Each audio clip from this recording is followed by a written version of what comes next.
I felt so lost early this year. Ang dami kong doubts sa sarili ko, ang dami ko. Parang napagod na ako sa lahat. And then, they asked me, do you want this? And then, natagalan ako sabihin kasi sabi ko, pagod na ako. Yung kay George, I'm so tired. Pagod na ako kasi dumating ako sa point na parang sumuko na din ako sa magkakasunod na nangyari. Iginiit ng internet celebrity na si Sian Gaza na ang dahilan ng paghihiwalay ni Kathryn Bernardo at Daniel Padilla ay dahil sa umano'y pagiging babaero ng actor. Sa kanyang Facebook post, sinabi ni Sian na binigyan ni Kathryn ng ilang pagkakataon ang kanyang ex-boyfriend na magbago para sa ikabubuti.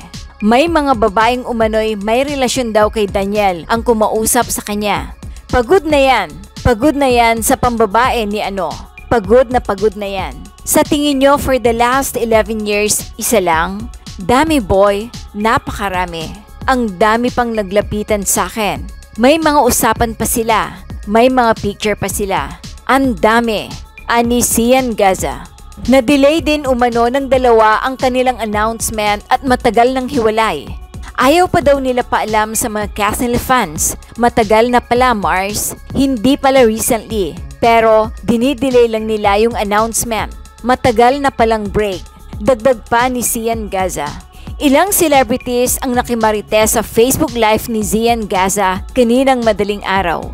Umabot sa mahigit 345,000 ang nag-abang at nanood ng live na nagsimula alas 12:30 ng umaga at natapos makaraan ng 20 minuto kung saan isiniwalat ni Sian ang madahilan umano ng paghihiwalay ni Kathryn Bernardo at Daniel Padilla. Ating panoorin ang pagbubunyag ni Sian Gaza. Pero meron ako ditong listahan. May listahan ko. Ito. Ako na screenshot. Charot. So, talaga nagpuwet kayo, no? Pasensya na, humingi ako ng pasensya sa inyo. I sincerely apologize kung pinag-intay ko kayo na matagal, mga mosang, na para bang wala akong respeto sa inyo. Alam ko naman na meron akong obligasyon sa inyo na maghayag ng chismis, lalo na dito, isang pakalaki pong Katniel. Diba? Grabe, sa sobrang tindi ng Katniel, nag-giveaway na si Andres Bonifacio. Imagine that. Diba? Paano nag-giveaway? Si Andres Bonifacio, sinelebrate niya yung birthday niya ng 28. Bakit ka mo? Para sa Katniel kasi simula next year, November 30, 2024 and sa mga susunod pa, ito yung araw ng Katniel. Hindi na ito araw ng Bonifacio. Bonifacio din, hindi na. Nambub na sa 28, nag-giveaway na si Andres. Ganun kalupit ang Katniel. Diba? So, ina-adlib ko kayo, ha? Ina-adlib ko. 104K, konti pa to. Napakaraming mosang sa Pilipinas. Milyon-milyon yung mga mosang sa Pilipinas. Tapos 108K lang ito. So, chill pa tayo. Imagine 3 minutes pa lang naman. Chill lang tayo. Kalma lang kayo dyan. Andrea Bonifacio. Uy, Havey, Harold, ha? That's a nice comment. Havey. Ano siya? Witty siya. I like it. Andrea Bonifacio. Pero, may pag-uusapan ba tayong Andrea dito? Pala decision kayo, ha? Kaya ako makasuhan ako ng cyber libel. Wala tayong pag-uusapang Andrea dito. Kasi baka ibahin lang natin yung pangalan. Ano ba? Ay, wala pala akong kasama. Okay, ipakabaya ulit tayo.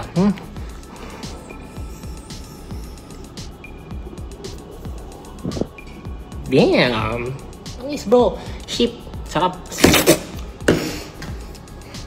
Okay, 1 minute. Mag-i-start na tayo ha. 23. Bilang respeto sa mga nagpuyat. 23:35. So that's 23:34. 00:34. 12:34 AM. Sorry, nag-military time na ako. Alam mo na, ganun na ngayon, military time na eh. Mga 1 AM, 2 AM, 3 AM. Yucks! My God, that's very local, you know? Ew! Dapat pag shala ka. Bro, what time tayo mag-meet? Mali, Tagalog pala yun. Ulit, English. Hey bro, Bro Chris, what time are we going to meet? See you at 2200. Boom! Dapat ganun! My God, kadiri naman yung see you at 10 PM. Yucks! My God! Diba? Op, hipak muna tayo.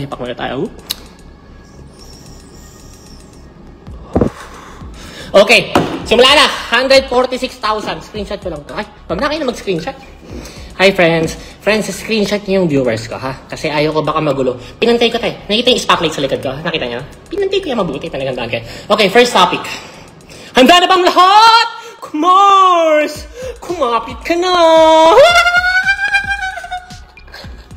My God! Ano, nakatulog ba kagabi? Alam mo, tawang-tawa ako eh. Ay, simula na to eh. Baka may ginagawa pa kayo dyan. Strike na to. Hindi na to ad-lib. Ulit. Alam mo, tawang-tawa ako kahapon eh. Kahapon ba?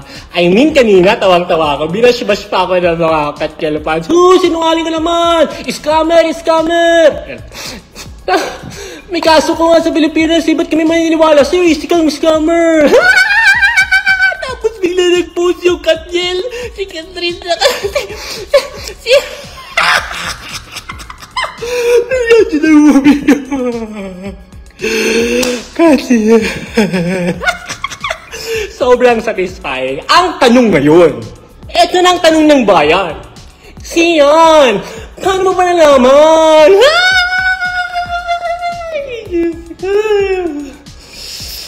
Okay, ang first topic, basta sa listahan ko. Source. Okay, ang pinakauna kong source kung bakit yung nalaman yung hiwalay ang Katniel sa totoo lang, si OG Diaz. Alam niyo yung mali ninyo eh. Binash niyo si OG Diaz. Institusyon na yan sa showbiz chismis.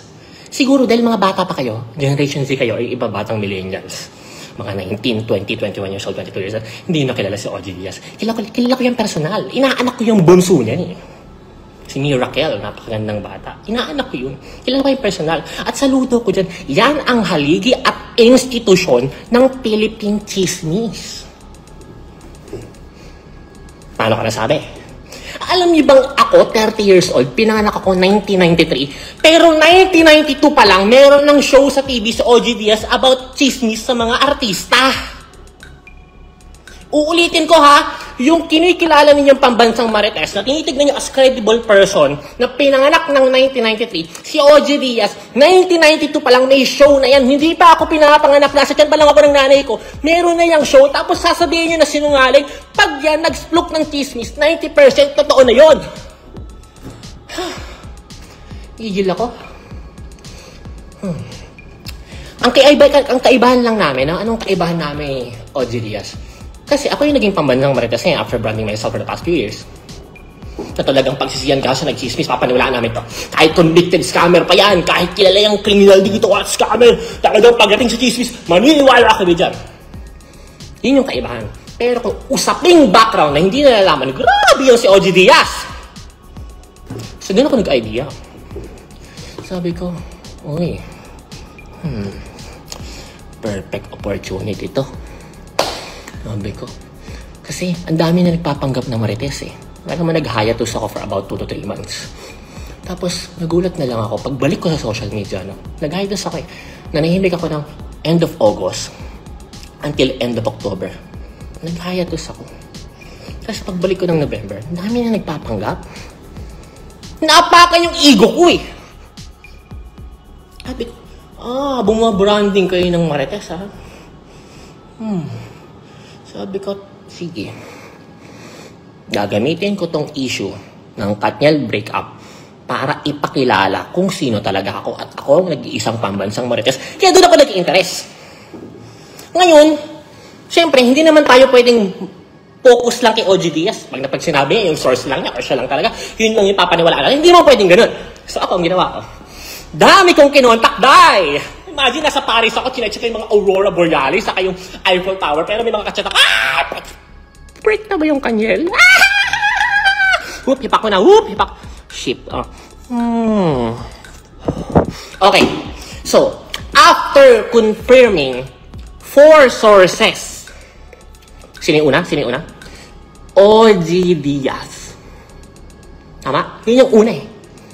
Pangalawa, pangatlo, pang-apat, hindi ko na pwedeng sabihin. Kasi I protect my sources eh. Pero nung na-compare ko yung ika-apat, eto na, isa-set ko na yung date. Dapat mag-announce ang Katniel ng kanilang breakup November 30, Andres Bonifacio Day. Pero sabi ng mga sources natin, ayaw pa daw nila paalam sa mga Katniel fans. Matagal na pala, Mars. Hindi pala recently.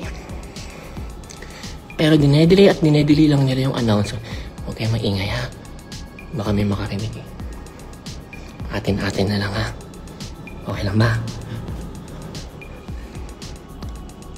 Matagal na palang break. Check ko lang baka may makarinig. Matagal na pala. Ayaw lang nila paalam, dinedelay nila. Pero dahil pala desisyon ako magde-decide. Gusto ko i-announce ng Katniel ang kanilang breakup katapusan ng November 30. Bakit ako? Ako masusunod. Kailangan i-flex ko yung ego ko, eh. Ako yung probinsang Marites! Something like that. So, November 30. So, anong ginawa ko? In-announce ko midnight, November 29. In-announce ko ngayon, November 29. So, pag-announce ko ngayon ng November 29, boom! Na-pressure sila. Wala sila magawa. Kasi naniniwala sa akin lahat ng tao. So, kailangan na nila linawin once and for all. And I gave Catherine a favor. Pagod na yan. Pagod na yun sa pambababae ni ano. Pagod na yan. Sa tingin nyo, for the last 11 years, isa lang? Dami, boy. Napakarami. Dami pang naglapitan sa akin. May mga usapan pa sila, may mga picture pa sila. Ang dami. Kaya para sisihin natin yung isa sa isang breakup. Mali yun. Pagod na si Katrin. Parang putik. Ito na ako yung buong buhay ko. 11 years na ito. Pag-artist ako, nakadikit na ako dito. Ilang beses na akong niloko. Ilang beses ko lang nahuli. So! May listahan na kayo. Ano ba talaga yung reason of breakup? Maliban sa pagod na, no? Maliban sa pagod na talaga si Catherine. Ito na yung gusto na nakakapit ka na ba? Ito na, ito ang ship. Oh. Boom, pani, ship. Ito na. Ang tanong ng bayan, Sian, totoo ba yung K? Andres Brillantes? Kayo ingay, bud. Atin lang baka may karinig dito na iba, diba? At least kahit 10 lang tayo dito sa JC natin, okay lang yun.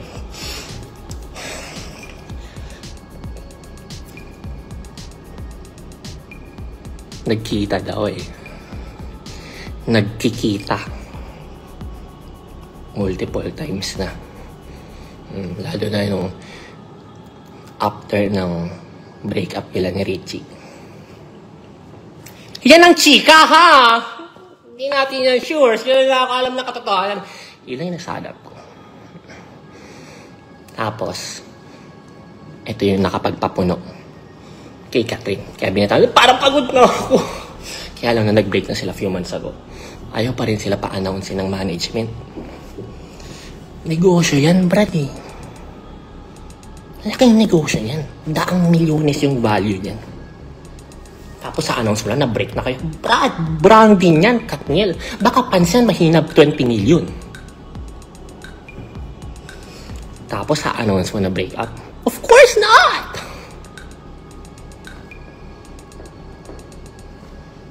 So, eto ng chika. May kakapitan ka na ba, Mars? Huwag kayo masyado maingay, baka may makarinig sa atin. Eto pa lang si Andrea. Hobby pala niya yan. Paano ko nalaman? Mars, wag ka. 6 na sikat na personalidad ang nag-chat at lumapit sa akin. 6. Sa English, 6. Para sabihin na ito palang Andrea, yung jowa nila, yung aura nila,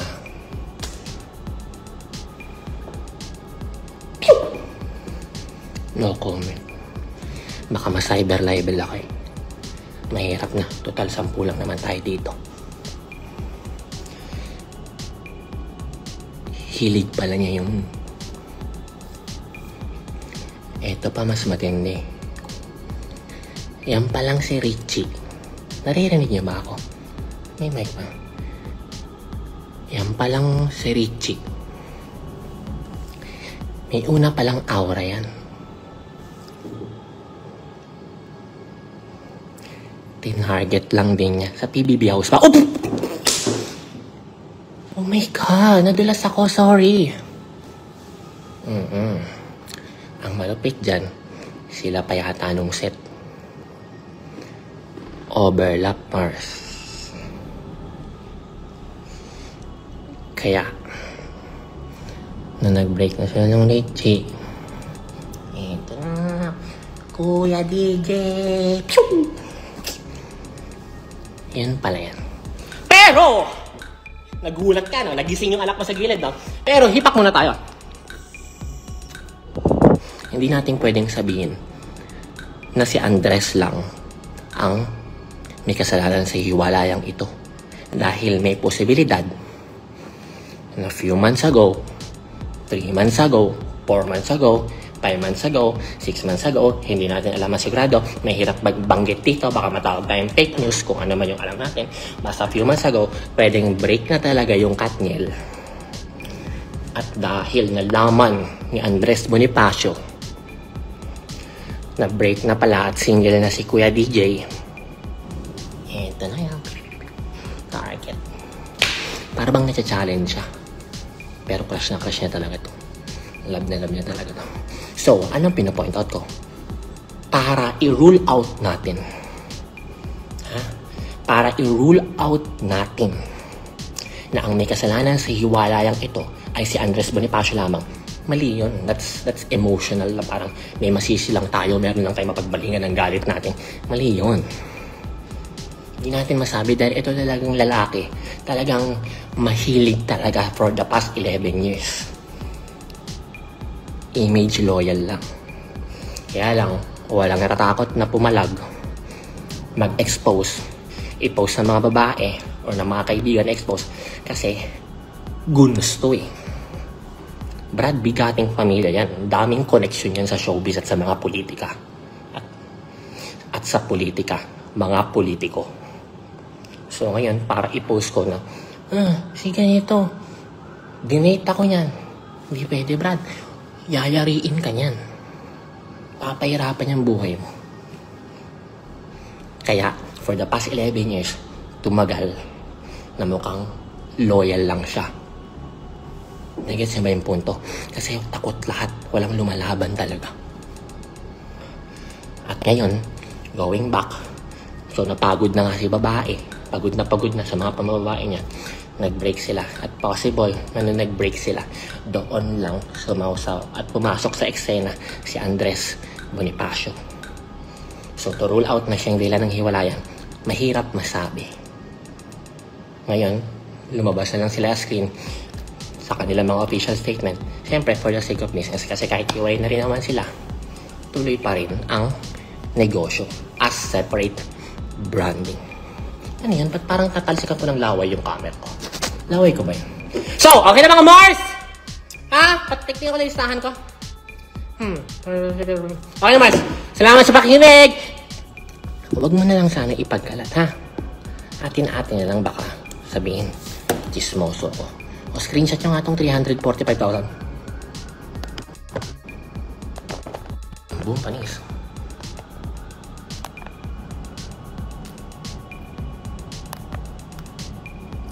Mars! Anong chika natin dyan? Bye-bye! Alam niyo,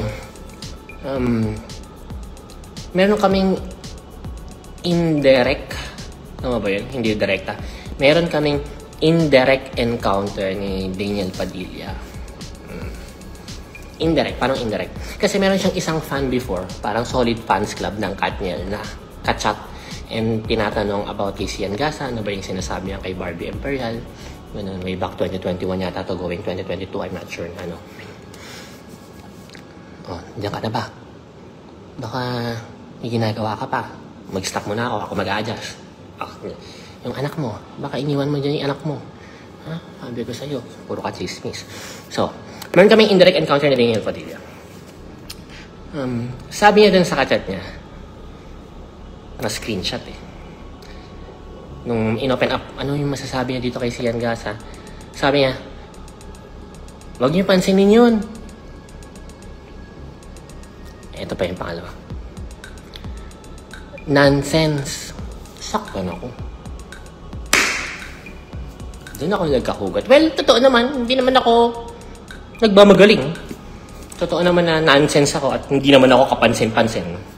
Until now, hindi naman mataas yung tingin ko sa sarili ko. No? Pero, nasaktan pa rin ako. Sabi ko talaga, Sabi ko, ginawa ko yung hugot ginawa ko yung motivation. Sabi ko, sa sarili ko, doon ako sa Dubai na nangyari yan, sabi ko. Daniel Padilla, sa sarili ko lang, wala akong sinabing doon naka-video, sabi ko lang.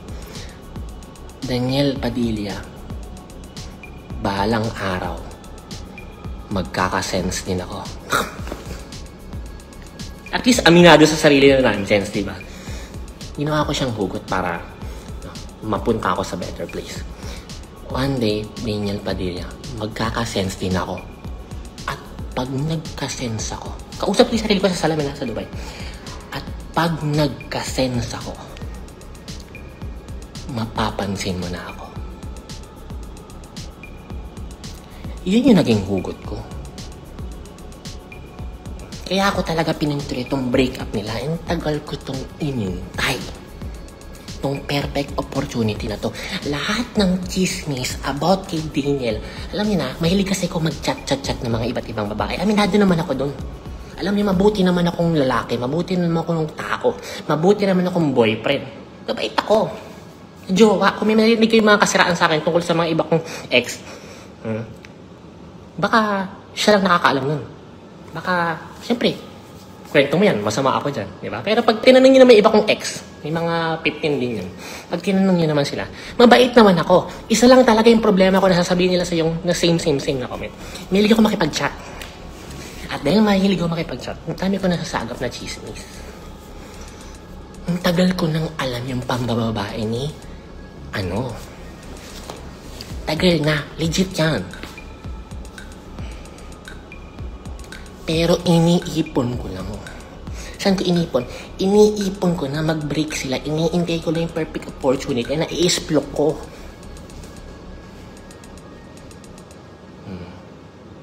Diba? Bakit ka mo? Bakit? Kasi nga may hugot ako Tinawag akong nonsense. Huwag mong pansinin yun. Nonsense. Ang liit-liit ng tingin niya sa akin. Bakit ko sinasabi? Para malaman ng mga Katniel fans. Parang baka isipin niyo, grabe ito si Sian, Ano bang mapapala niya dyan? Walang magawa sa buhay yung miserable buhay nito. Bakit pinupuntira yung Katniel, May hugot akong personal, Kaya ngayon, nonsense, pagpansinin, eto i-explore ko ngayon na break na kaya at ilalabas ko ngayon tunay na dahilan na kay tagal ko ng inipon. Teka nga, sa alak ko, pinihina na yung loob ko Hugot ko nga na yung lakas sa alak ko.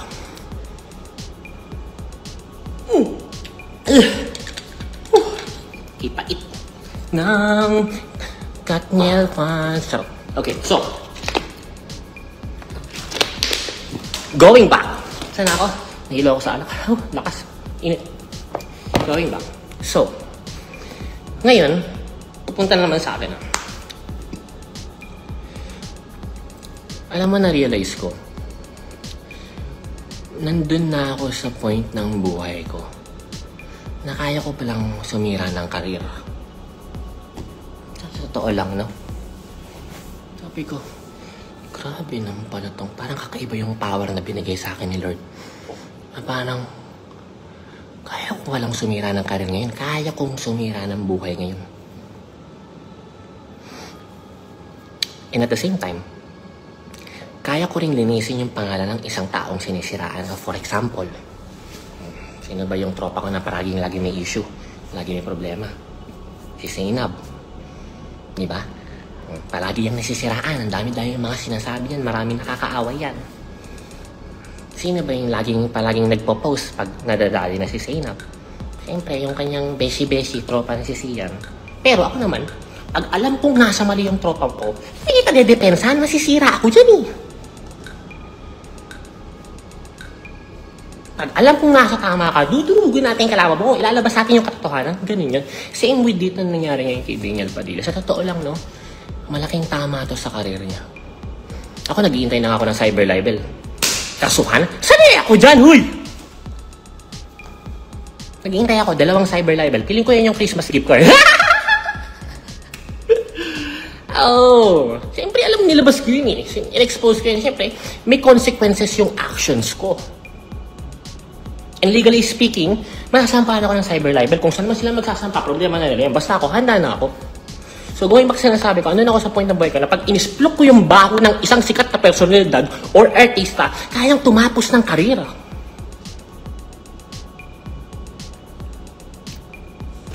Bakit ka mo? Yung image nila sa publiko, yun ang brand, yun yung pinaka-pera nila, yun ang milyon nila, yung pinaka-brand nila. May katumbas na halaga yung brand na yun. Milyon. And dahil sa inisplok kong to, maapektuhan yun. Siyempre, makaka-move on din ang publiko after 6 months. Alam mo naman sa Pilipinas, issue lang ngayon. Bukas, nakalimutan na. 1 year, dun makaka-recover yung career niya. No? So, with great power comes great responsibility also. No, kailangan, putik, maingat pala ako. Bakit nga mo? Kasi yung power na to, very fragile. Paano naging fragile? Mag-splok lang ako ng isang kasinungalingan na inventong kwento na bigla akong, kunyari, sabihin ko, kunyari, example lang to. Example lang ha, baka i-cut nyo to. I-save nyo, tapos i-upload nyo sa TikTok. Example lang to. You okay? Okay. Example lang to. Kunyari, i-splok ko. Dominic Roque, may kinita na ibang babae. Nalaman ni Bea Alonso. Example lang ha, baka i-crop nyo pa. Tapos, pag splok ko, biglang napatunayan na hindi totoo. Yung great power ko na yun, na kaya kong sumira ng buhay, sa sumira ng career, or iligtas yung mga kaibigan ko sa mga shits ng buhay nila, biglang mawawala yung power na yun. Naintindihan nyo? So, itong great power na pinagkaloob sa akin, doon ako sa point ng buhay ko na kaya kong sumira ng buhay, kaya sumira ng career, kaya ko rin linisin yung isang tao. Very fragile to. One mistake lang, magsabi lang ako ng isang kasinungalingan na hindi totoo na madebunk ng mga tao, tapos ang power na yun. Wala na akong credibility. Kaya pinapangalagaan ko mabuti yun, and I make sure na lahat ng inisplok ko about Andrea Brillantes, about Katniel, ay 90%, at least 90% totoo.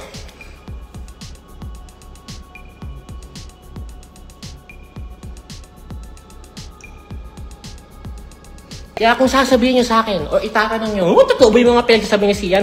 Definitely, sinurbol ko yun. Ang tagal kong inipon yun for the past 2 years. Naku, baka nag-iimbento lang naman. Hindi naman very loyal naman itong si Daniel, hindi naman babae. Tagal kong inipon yun. At tinataya ko yung pangalan ko, yung power na tinatawag, na great power comes great responsibility, na pag nagsinungaling ako at sinabi ko itong mga sinabi ko ngayon, last video ko na hindi totoo pala, at na-debunk yun, sira ako. So, tinaya ko pangalan ko dun. So, kung sasabihin sa akin, Sian, how sure are you? I'm sure 90%. Yung 10%, may mga maliliit na detalye na lang. Okay? Check ko lang yung maid ko.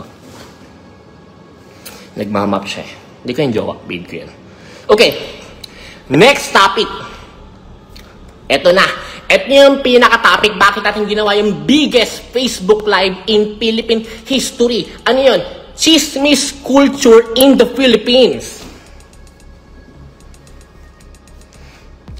Chismis culture sa bansang Pilipinas. Na meron lang mag-post na isang no one na i-post yung picture ni Andrea Brillantes, na hindi naman kilalang tao to ha. Andrea Brillantes, i-post yung picture sa Spain ni Daniel Padilla. Pag samasamahin sa isang post, magiging katotohanan na papaniwalaan ng mga tao. Tama? Ganyan, hindi lang to first instance. Ganyan ang chismis culture in the Philippines. may magpo-post na si ganito, syabet daw ni ano. Papaniwalaan na agad ng tao kahit walang fact-checking.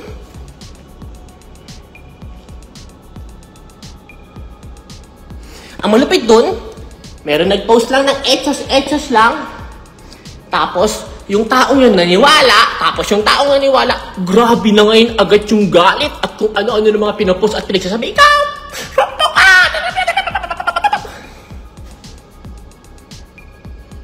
Tama. For example, I'll give you one example na ginawa akong experiment, no? Kanina nag-post ako ng picture sa elevator. Post ko, walang caption, picture lang, nakatalikod, isang babae, isang lalaki, walang caption. Nilagay ko sa top comment, ano sabi ko? Random picture lang po, hindi ko kilala. Ngayon, nag-share na lahat. Umabot ng 59,000 shares, umabot ng 60,000 shares. Naku, si Andrea yan, saka si Daniel yan. Kinarakter assassinate na agad si Andrea Brillantes kahit hindi naman siya yun.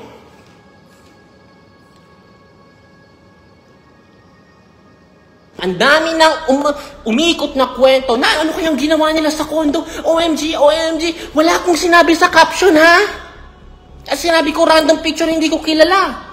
And same thing happening in the Philippines always sa lahat ng issues, sa lahat ng chismis, kaya shook a bit bad or whatsoever, that's the chismis culture in the Philippines, na kapag yung isang bagay na paninira ay pinaniwalaan ng maraming tao, ng milyong-milyong tao, yung paninira na inventong kwento ay nagiging katotohanan na.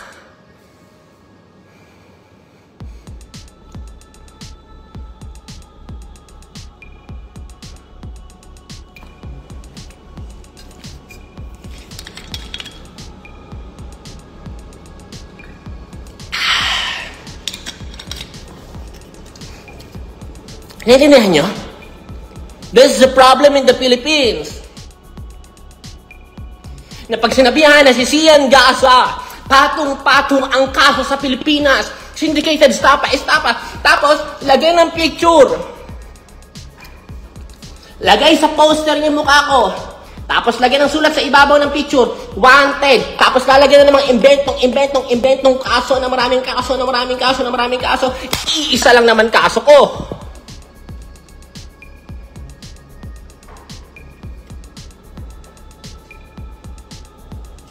Pero dahil marami nang naniwala, yun na yung totoo. Nasisiyan ka sa patong-patong ang kaso sa Pilipinas. Hindi na yung chismis culture in the Philippines. Lang ngayon, ginagrab ko tong opportunity na to, yung influensya ko, para malinaw sa inyong mga utak na hindi lahat ng nakikita ninyo sa social media ay totoo.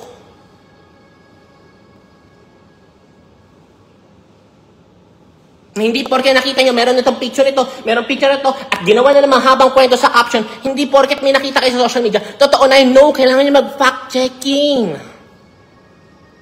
Na kung maniniwala man kayo sa chismis na yun, 50% lang, kailangan may 50% doubt pa rin.